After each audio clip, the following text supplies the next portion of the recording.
Buongiorno a tutti, bentrovati. Galleria Progetti che organizza GP On Air Ripartiamo Insieme su Radio Supersound che collabora e trasmette, ed ecco che siamo ormai alla puntata che si avvicina alla 40, e 40 è stato un termine, un numero che in questo caso ci ha portato solamente a considerazioni negative, perché si riconduce alla cosiddetta quarantena, che poi è stata anche più lunga dei canonici 40 giorni. Dopo la quarantena è ripartito un po' tutto e noi andiamo anche oggi a verificare come è ripartita la cosa. Intanto partiremo con una sorta di romanzo. Abbiamo pensato a quante suggestioni ha creato comunque il coronavirus, la chiusura, e quante suggestioni crea ancora la paura che noi viviamo in questo momento di ritornare alla vita normale. Ne parleremo con uno scrittore, Pierluigi Serra, che di streghe, fantasmi e strane paure è un maestro, ha prodotto già numerosi libri ambientati a Cagliari, nella Cagliari esoterica, e questo ci porta a essere particolarmente affascinati al discorso che affronteremo insieme a lui, pensando anche al futuro, quando magari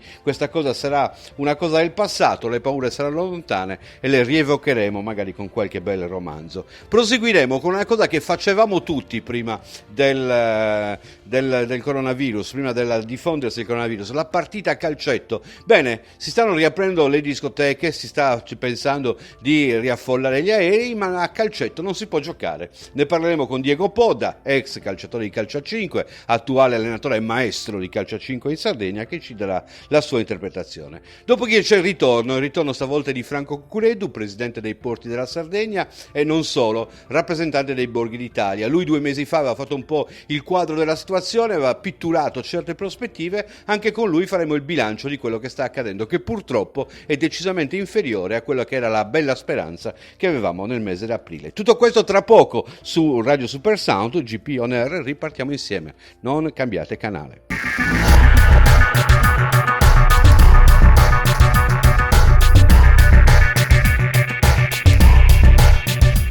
GP On Air, in collaborazione con Autovan, unico Ford Store nel Sud Sardegna.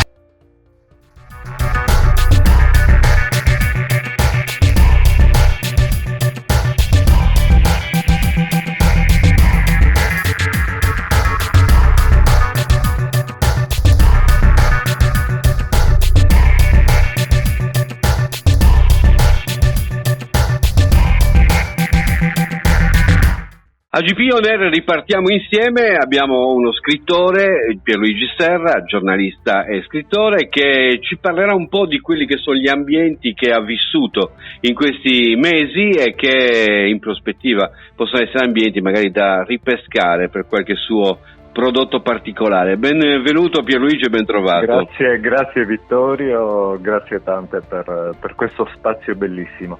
Ma io ti dico subito una cosa, in questo periodo di chiamiamola quasi segregazione monastica, perché poi per molti è stata una segregazione da scriptorium, ho avuto modo di riflettere su alcuni temi che ho trattato e mi è venuta in mente la peste cagliaritana del 1650. In quel momento anche Cagliari è stata chiusa completamente, ma viveva quel momento storico in maniera diversa, anche perché lì, in quel periodo, si andava alla caccia delle streghe. Nel racconto di diversi personaggi che comunque sono stati al centro di una persecuzione da parte della Santa Inquisizione, cosa che fortunatamente non è avvenuta in questi mesi, anche se vedevo delle persone che guardavano torvo chi non aveva la mascherina. La Santa Inquisizione è diventata la gente comune in qualche modo, perché c'era il vicino di casa, ti ho visto, sei andato oltre i 250 metri, il cane non ha fatto la pipì, ci sono stati casi eclatanti. Sì, ma c'è stata una vera e propria caccia all'untore per certi versi, per cui fenomeni di delazione, se magari si assisteva all'uscita del vicino che usciva sottecchi la mattina presto, allora si era subito pronti a guardarlo in maniera torva. Potrebbe essere l'argomento di un prossimo libro, anche se elementi misteriosi qui ce ne sono pochi in realtà. Il mistero intanto ce n'è un aspetto però, tu che hai scritto Fantasmi a Cagliari, questo virus è un virus fantasma in Sardegna? Sì, assolutamente. In realtà poi ci sono stati dei casi, lo sappiamo, casi raccontati dalla cronaca, però nel nostro territorio fortunatamente secondo me ha funzionato quella che è una pratica antica delle nostre nonne, che pregavano molto. Il racconto degli anziani quando scacciavano via il male con i famosi prebus, quindi le preghiere contro i malocchi, potrebbe aver funzionato, perché la Sardegna è una terra unica. L'aveva raccontata anche il buon Gabriele D'Annunzio quando arrivò a Cagliari sul finire del 1800, e la descrive come effettivamente una terra magica. Forse è quella magia che ci ha salvato in qualche maniera. Senti, ma cosa è rimasto? Visto che ci c'è stato D'Annunzio, che peraltro visitò Villacidro, che è per antonomasia viene definita la città delle streghe, cosa è rimasto come eco delle streghe in questo periodo? Cioè, nel senso che sono stati annunciate delle catastrofi incredibili che poi non si sono rivelate. È rimasto però intorno a noi questo eco del state attenti, restate a casa, meglio non uscire, guai a voi se uscite. È rimasto questa eco. Sì, l'eco sicuramente è rimasta, anche perché noi poi ci portiamo dietro un bel po' di secoli di Santa Inquisizione, e soprattutto ci portiamo dietro quella che è la diffidenza nei confronti del diverso, del differente. E anche in questo caso, secondo me, per certi versi questo fenomeno è stato visto un po' come il qualcosa di differente, di non identificabile, quindi il nemico oscuro da temere. Anche facendo un giro nei supermarket, nei grandi centri commerciali, c'era sempre quest'area di diffidenza che è rimasta tuttora, perché girando per la città comunque si tende sempre a scansare molto le persone, è rimasta questa sedimentazione nel nostro animo dell'allontanare il vicino. Tu pensa che questa cosa deve diventare una connotazione delle nostre future classi scolastiche? Quella di tenere lontano il compagno. Sì, cosa che per noi aberrante, è aberrante, perché immaginiamo le classiche partite a calcio che facevamo nei cortili della scuola. Come si può immaginare un non contatto con i compagni di classe, oppure anche lo scambiarsi i compiti, cosa che poteva avvenire solamente a contatto stretto nel passare i fogliettini. Quello oramai sembra un ricordo lontano. Sembra che siano evitati i divisori in plexiglass, così ha affermato la ministra della pubblica istruzione, ma rimarranno comunque sempre delle profonde barriere, e penso che i ragazzi, i piccoli delle scuole elementari si porteranno comunque il ricordo di questo periodo come qualcosa di importante, e forse anche di opprimente, cosa che noi fortunatamente non abbiamo vissuto da piccoli, ma l'abbiamo vissuto adesso da grandi in maniera forse ancora, io dico in maniera pesante, perché ci sono stati ad esempio dei miei colleghi scrittori, ne parlavo l'altro giorno con il mio editor, che non sono riusciti ad affrontare questo periodo e si sono chiusi. Anziché dedicarsi alla scrittura, in realtà hanno avuto quel vuoto di idee che forse è specchio anche della preoccupazione, perché comunque in certe località, in certe città si è avvertito in maniera pesante l'incubo del Covid-19, penso a Milano, a tante altre città del nord Italia, e lì effettivamente si è sentita l'aria pesante della nuova pestilenza, questo è vero. Di certo la società è cambiata, perché anche nelle abitudini di ogni giorno adesso ci comportiamo diversamente. Sì, è cambiata molto. Io il giorno di Pasqua e di Pasquetta, per motivi di lavoro, ho fatto un breve giro in città, in una città completamente deserta, ma quel senso comunque di silenzio continua ancora a a sentirsi la mattina. La mattina presto la città forse era un pochettino più briosa, più dinamica. Adesso le cose sembra che partano con molta più lentezza, quasi se avesse il timore di uscire. Quello è rimasto, il timore dell'andar fuori. Qualcuno ha paragonato il nostro spirito a quello di un passerotto chiuso in gabbia che poi improvvisamente vede la porticina della gabbia aperta, ma resta dentro la gabbia perché bellissima immagine, è vera. Il suo habitus, ahimè. Quindi penso che un po' ci sia rimasto quel modo di intendere la nostra quotidianità, ma anche nel fare la spesa, nel fare gli acquisti, anche se vi capita di fare un giro nelle librerie c'è sempre questa attesa, si guarda bene dentro che non ci siano altre persone, si attende, insomma ci rimarrà veramente dentro la nuova peste. Quindi non ci sarà più il Monsignor della Cabra, che era stato il primo contagiato cagliaritano morto di peste, ma ci sarà questo ricordo antico che, ahimè, è veramente recentissimo. Che peraltro è più difficile da smantellare nella mente della gente perché non basta neanche la fede. Cioè, mentre di fronte alla peste, che era comunque una malattia sconosciuta perché non si capiva bene da chi fosse portata, bastava, o meglio, è bastato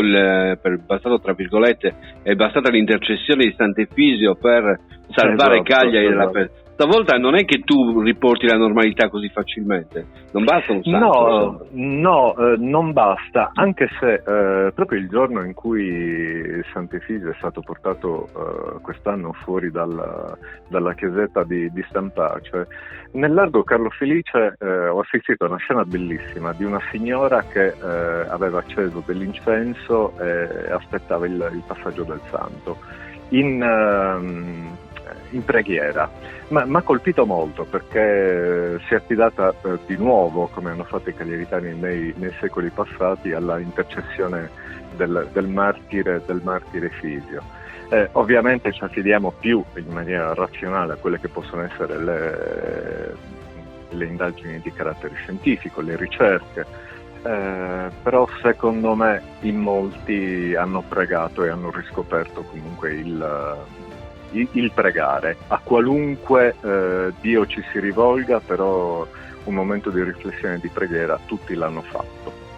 Ti ringrazio Pierluigi perché abbiamo arricchito la nostra trasmissione veramente di una veste romanzesca, quasi letteraria, che ci ha permesso di raccontare la realtà in modo così saporito. Io ti ringrazio tantissimo. Grazie Vittorio, grazie a te, grazie a tutti gli ascoltatori e naturalmente una buona lettura con tanti brividi sotto l'ombrellone, mantenendo le distanze ovviamente. Grazie per Luigi, ciao. Di nuovo, ciao Vittorio, ciao.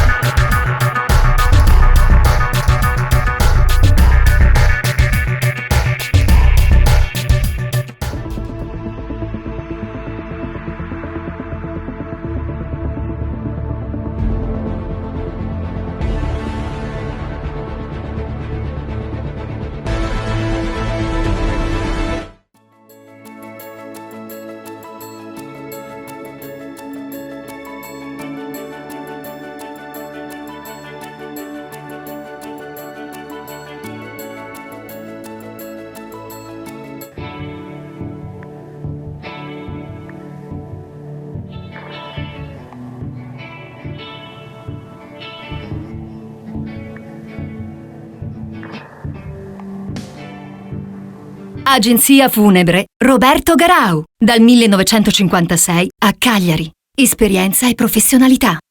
Agenzia Funebre Roberto Garau, dal 1956 a Cagliari. Esperienza e professionalità. A GP On Air ripartiamo insieme, abbiamo Diego Podda sta al calcio a 5 come Riva sta al calcio, nel senso che ha fatto il calciatore per tanto tempo, lui fa anche l'allenatore, è il maestro, io mi sento di dire, di calcio a 5 in Sardegna. Ben trovato Diego. Grazie Vittorio, buongiorno a tutti e grazie per la presentazione. Insomma. Ma la verità hai esagerato, ma ti ringrazio.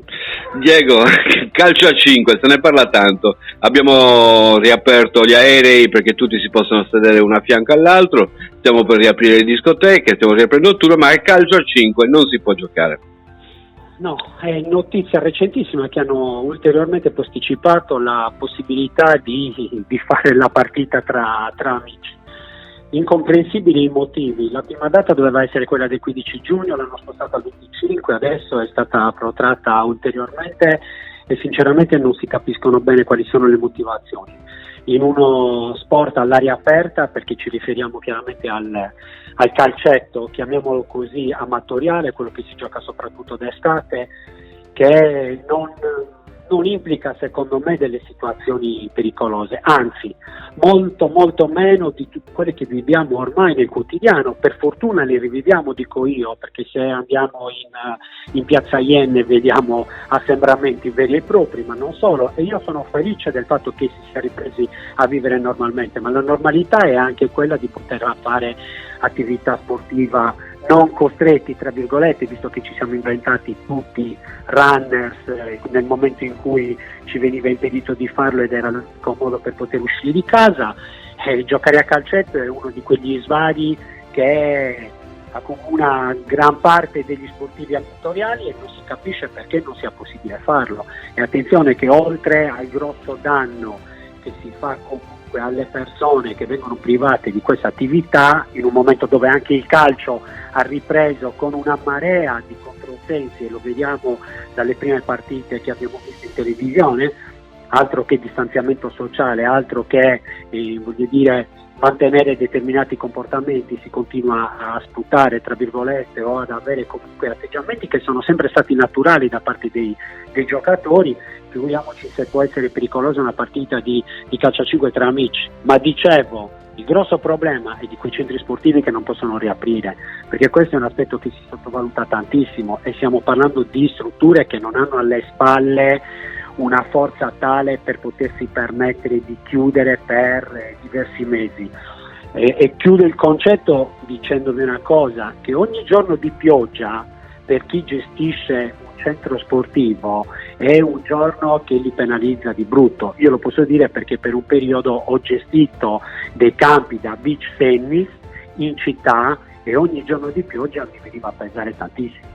Diego, hai già fatto capire il motivo per il quale ho chiamato te nell'ambito di una trasmissione di attualità e di economia, perché sei passato facilmente e agevolmente da quello che è l'argomento sportivo a quello che è l'argomento ricreativo e quindi a quello che è l'argomento economico. Si sta continuando a trovare cavilli non pensando a quanto, ad esempio, una struttura sportiva deve ammortizzare nell'anno attraverso anche l'affitto di un campo per poter sostenere spese che sono molto grosse. E come hai detto tu, ogni giorno di pioggia, ogni giorno di chiusura è un danno economico che si protrae, e ormai i giorni di pioggia sono ininterrotti da 3 mesi e oltre. Esattamente, è proprio così. Poi vogliamo essere ottimisti, diciamo che non potrà piovere per sempre, però stiamo aspettando il primo sole. Ora abbiamo la fortuna che nella nostra terra il sole ce l'abbiamo e dovremmo avere la possibilità di godercelo. Ovviamente io in questo intervento, e ti ringrazio ancora per avermi coinvolto, rivolgo soprattutto alle categorie più sfortunate, tra virgolette, o fortunate perché lo fanno solo esclusivamente per passione, e non penso poi a quali sono stati i danni che ha subito chi lo fa quasi per mestiere come noi. Però siamo delle realtà per certi versi fortunate, e quindi io penso a chi invece di calcetto e non solo, ma di sport amatoriali vive e non può portare avanti queste attività per motivi che non si conoscono, perché poi basterebbe anche, per quanto i protocolli siano stati sempre abbastanza ridicoli, perché sono fatti da persone che evidentemente non sanno neanche di cosa parlano, perché vietano la scivolata, ok, vietano il contrasto, ok, sono tutte situazioni che fanno parte del gioco in sé, ma che non creano nessun tipo di problema di contagio, perché il contagio di certo non lo si ha con un contatto tra 2 piedi e un pallone in mezzo, perché di questo si tratta, contrastare e contendersi la palla. Quindi questa non è sicuramente una forma possibile di contagio.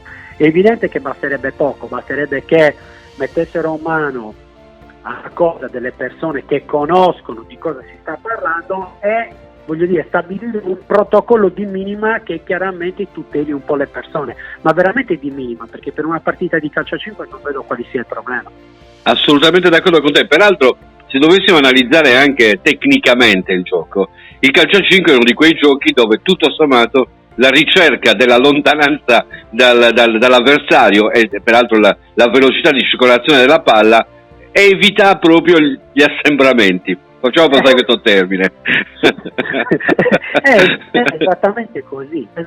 Poi pensiamo una cosa, che il calcio a 5, il suo regolamento prevede che anche i falli, ok, siano puniti, diciamo, gravemente, perché, giusto per entrare poi nel tecnico, se una squadra commette più di 5 falli viene punita con una sorta di doppio rigore, nel senso che un rigore dalla distanza doppia, si chiama tiro libero, ok? Quindi anche la ricerca del fallo in una partita, se si va a rispettare il regolamento, è sempre limitata, perché è un gioco che invece predilige, voglio dire, un po' di pulizia tecnica da questo punto di vista, quindi i contrasti sono limitati, ma voglio dire, e anche il gioco è o molto veloce se si gioca ad alti livelli, oppure molto lento se si gioca a livello amatoriale. Quindi il rischio contagio davvero non c'è. Forse non si è preparati per fornire delle indicazioni ai centri sportivi che dovranno aprire, ma si può limitare l'utilizzo degli spogliatoi, però un campo all'aperto 40x20 con 10 persone dentro, non vedo che tipo di problema possa creare. Sì, Diego, ne approfitto con un'ultima domanda. Stato di salute del nostro calcio a 5 a livello agonistico, così non ti faccio intervenire solamente come economista. Molto buono per quello che sono i risultati sportivi. La squadra che io alleno è stata promossa in A2. Andiamo a raggiungere il Città di Sesto e la Leonardo Cagliari, che erano già presenti in A2. Avremo una Serie B con 5 squadre se non sbaglio, e questo per quanto riguarda i campionati nazionali. Nel femminile c'è un movimento in fermento con una squadra in A1 e 3, se non sbaglio 3 o 4 in A2, e poi tutto un movimento regionale per quanto riguarda il maschile e il femminile, un movimento giovanile che è in continuo fermento ed è un'attività che attira sempre di più i ragazzi, ma non solo.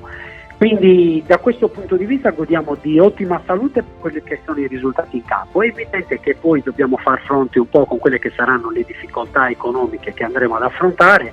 Confidiamo sempre nell'aiuto delle istituzioni, perché è evidente che in Sardegna avere il sostegno degli sponsor è già difficile di per sé, figuriamoci dopo un periodo di grosse difficoltà per tutte le aziende. Però secondo me non piace lamentarmi, mi piace vedere sempre la parte positiva di ogni situazione, e dico che comunque il calcio a 5 in generale gode di ottima salute. Dobbiamo chiaramente alimentarla questa salute, fornendo le condizioni perché questo possa succedere. E valorizzando forse il fatto, perché molti ma questo non lo ricordano, che la Sardegna è una delle terre dove il calcio a 5 è nato, non solo a Sardegna, ma una delle prime.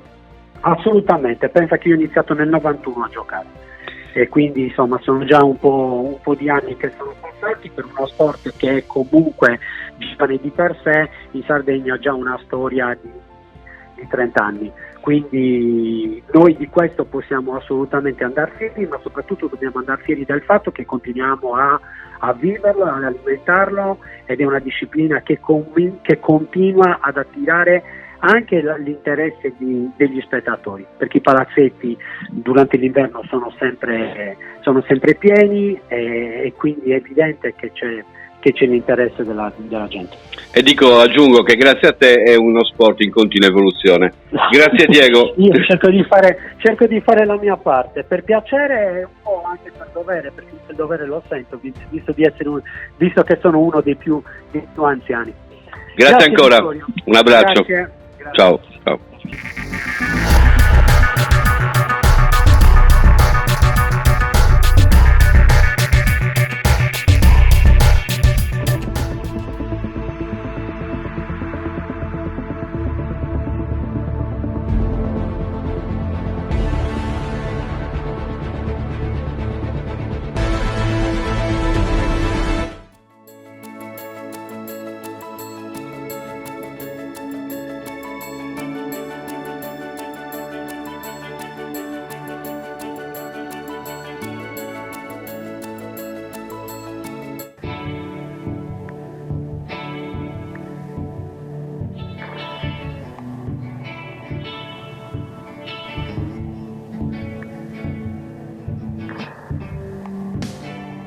Agenzia Funebre Roberto Garau, dal 1956 a Cagliari. Esperienza e professionalità. Agenzia Funebre Roberto Garau, dal 1956 a Cagliari. Esperienza e professionalità.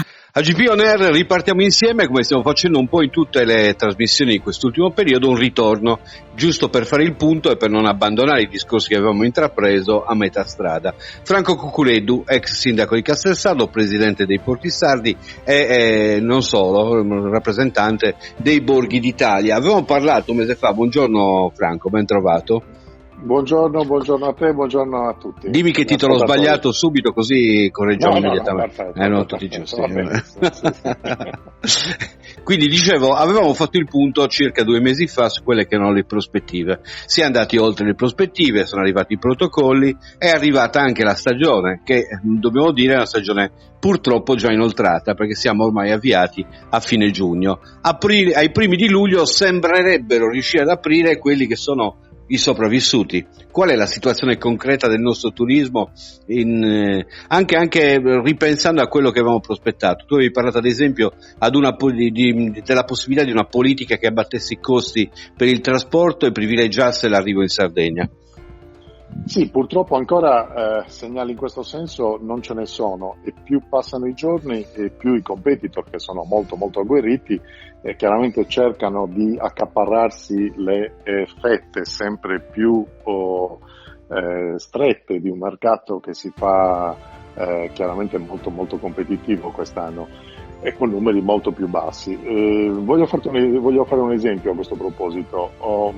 Alcuni hotel che avevano deciso di non aprire, fatti un po' di conti, si sono resi conto che non aprire era più costoso che aprire, e pur rimettendoci, mi dicevano, da poco ho parlato con un grosso operatore, un grosso albergatore, diceva: se io apro calcolo di rimetterci circa 1 milione di euro, se non apro però ce ne rimetto 1,5 milioni.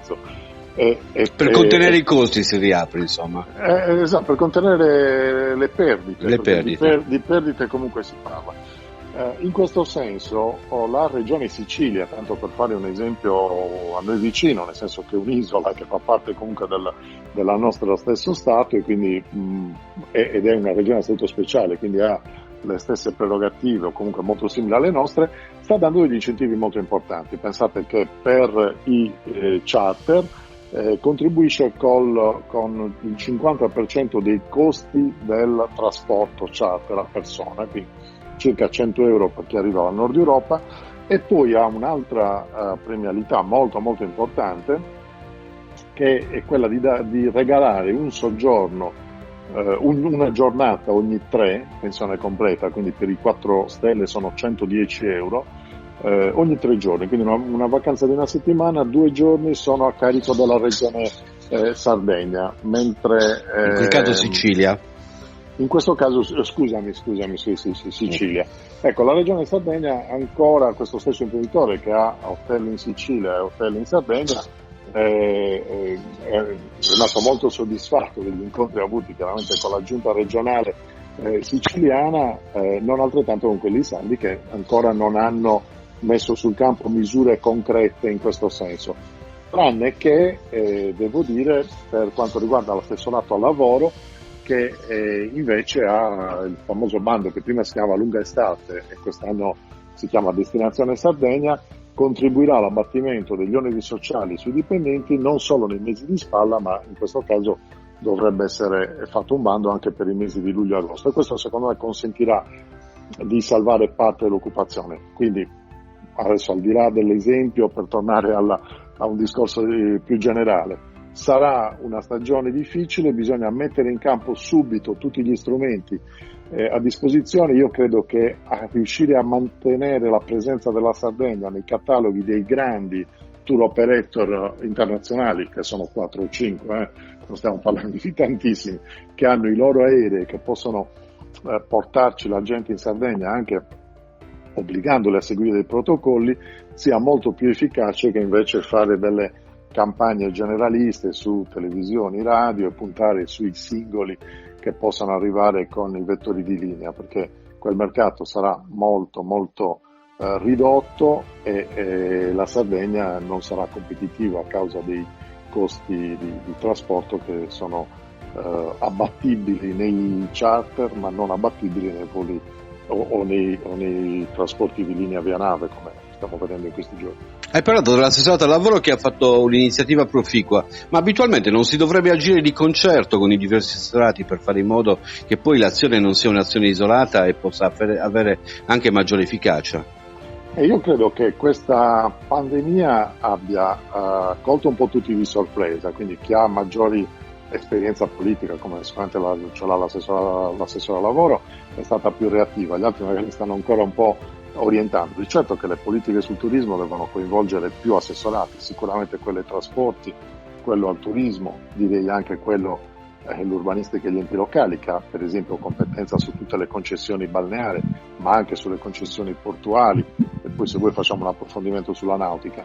E sicuramente la presidenza, se non si fa in un'isola un discorso comune tra lavoro, turismo, tra assessorato al lavoro, assessorato al turismo, assessorato ai trasporti, assessorato agli enti locali e direi anche assessorato alla programmazione, il bilancio, è difficile che le politiche possano avere un'efficacia concreta. Parliamo di nautica, mi hai anticipato e quindi entriamo nel dettaglio. Allora,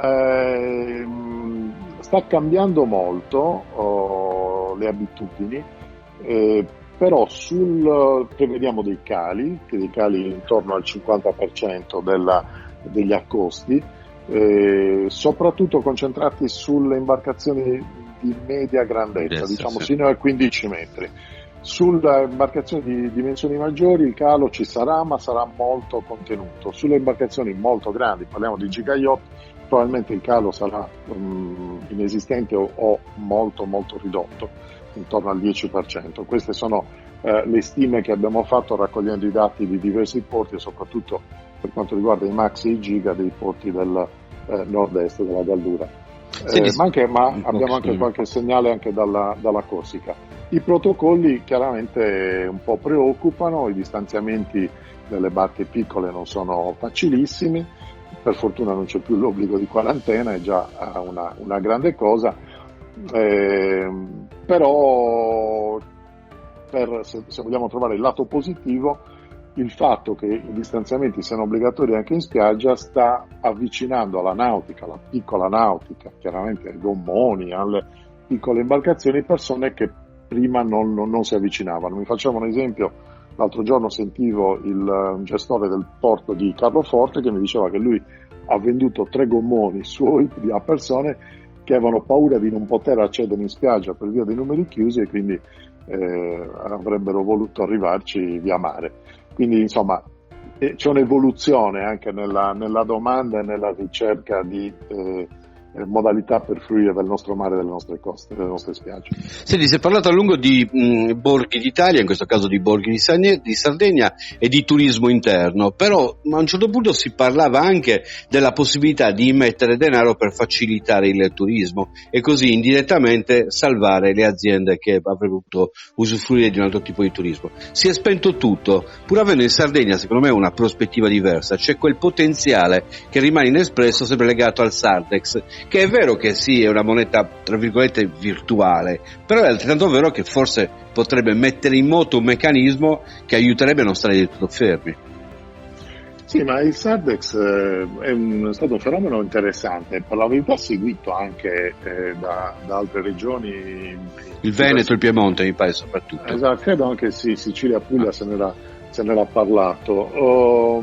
Sì, è tutto ciò che contribuisce a aumentare la liquidità sotto forma di questa moneta, è una sorta di baratto, no? Alla fine io ti do qualcosa attraverso un altro strumento. È un potenziale inespresso, cioè spiegato direttamente a Gabriele, cioè quello che tu provi a immaginare un magazzino dove hai della roba invenduta a cui dai un valore e la immetti nel mercato, e quel valore lo immetti nel mercato. Esattamente, considera che in questo caso gli alberghi vuoti hanno un potenziale e tu questo potenziale lo quantifichi, immetti nel mercato questi Sardex per fare in modo che ci possa essere circolazione. È una forma di incentivo che mette in moto l'economia che altrimenti è ferma.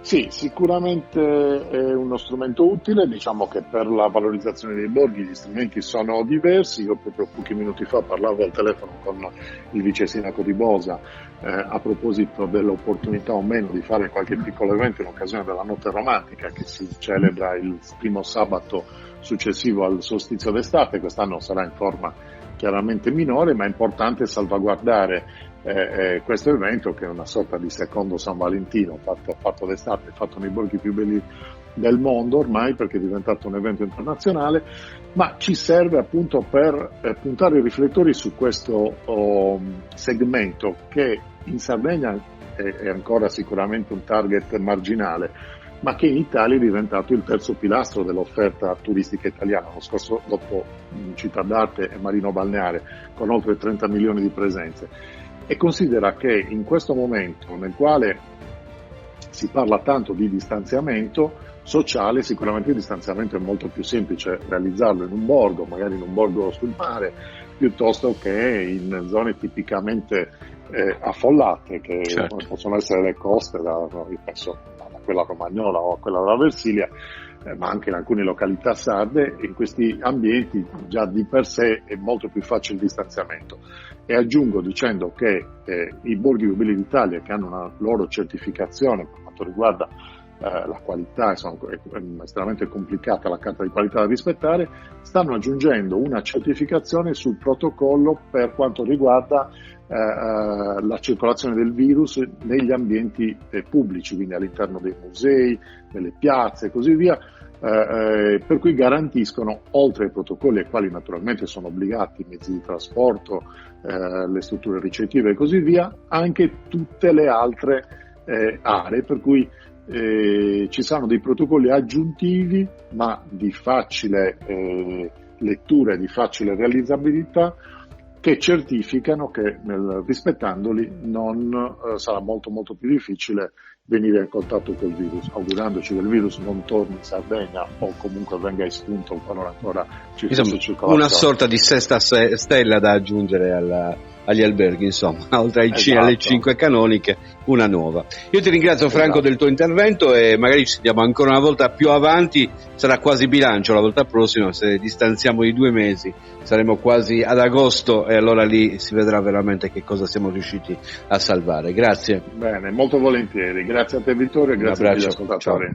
Ciao. È tutto anche per oggi. L'appuntamento è rinnovato per venerdì, sempre ore 12, con GP On Air. Ripartiamo insieme. Chi l'avrebbe mai detto che saremmo arrivati così lontani? Grazie a tutti, buona giornata.